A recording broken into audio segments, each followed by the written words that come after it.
Okay, this is a workout. This is workout one for upper body. It should take about 30 minutes. I think the most important thing when you're starting a workout program is that you block out that 30 minutes and you associate it with a time on the clock. And so you say to yourself, look, at this time, this is when I'm going to get up and start doing this.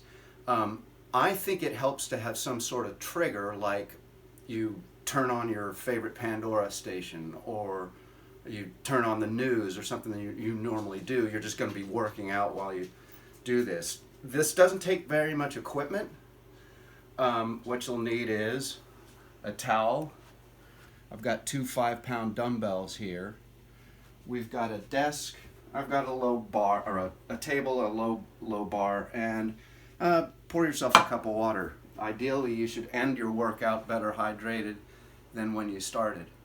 Okay, the first thing you do is you'll need to warm up for probably about 5 minutes. If you have mobility issues, I think a good one, I don't like jumping jacks, although that's common, but that's kind of high impact. I like the walking in place, and you just do that for 5 minutes. Another good one for walking in place is just a knee up, knee up, knee up. Notice I've always got a foot on the floor, so I'm not bouncing it. There's no impact. Another thing you can do is low squats or high squats. And another thing you can do is just a step tap like that. Okay, so once you're warmed up, you're going to do 4 exercises. Each of these exercises is a pair of exercises, actually, and they oppose them. Let's do the first one. We're going to do elevated push-ups. These are part of a push-up progression. I'm going to put a towel on here because this edge is a little bit ouchy. But what you're going to do is lean forward, and on the balls of your feet, you're going to try to keep a neutral spine. You're going to keep a anterior pelvic tilt. Anterior pelvic tilt is where you sort of tuck your butt in, and you go. You're going to go up and then slow down. Up and hold and slow down. Up and hold and slow down. You want to do about 8 to 12 repetitions of this exercise. Okay, now we've done a push in the horizontal direction, or what would be horizontal if you were in a push-up position on the floor. You've been pushing away from yourself. Next thing we're going to do is we're going to rest for about a minute. And then we're going to do the opposite movement, which is a pull in the same direction. It's the same movement, but instead of pushing, I'm pulling, and we're going to do that over here on the low bar. I have a perfect pull-up bar here, and you can lift the top bar out of the yoke, and it'll carefully swivel down. Now, this exercise is basically a row. We're going to do kind of like we did with the push-up. Obviously, the further forward your feet are, the harder it is. If you want to make it really easy, you'd bring your feet further back. But here, I'm absolutely standing up at the end of the movement, so you don't want to be there.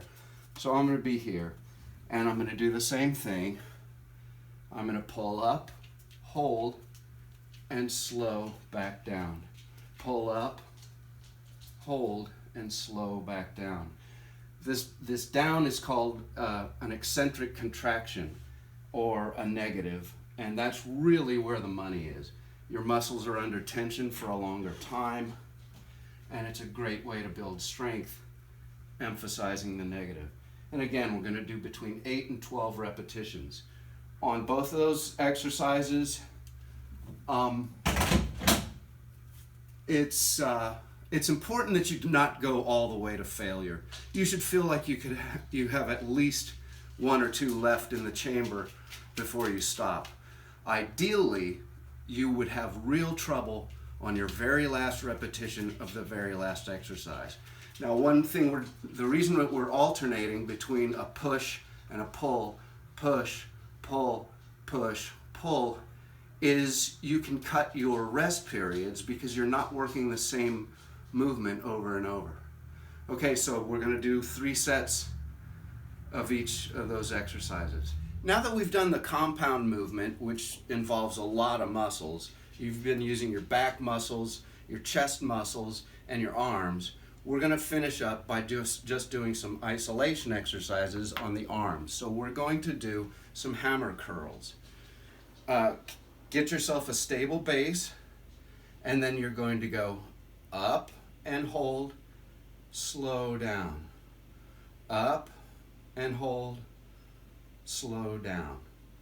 Up and hold, slow down. Again for 8 to 12 repetitions. Okay, now we've just done a pulling movement with our upper arms. Next thing we're going to do is a pushing movement, and that's going to be, once again, the opposite. I'm going to take my towel here so I don't sweat all over the carpet. And I'm going to do tricep pulls. So I'm going to put these like by the top of my head, push up and slow down. Push up, hold, slow down. Push up, hold, slow down. And that's your 4 exercises. Again, that should take you about 30 minutes, and then you're done.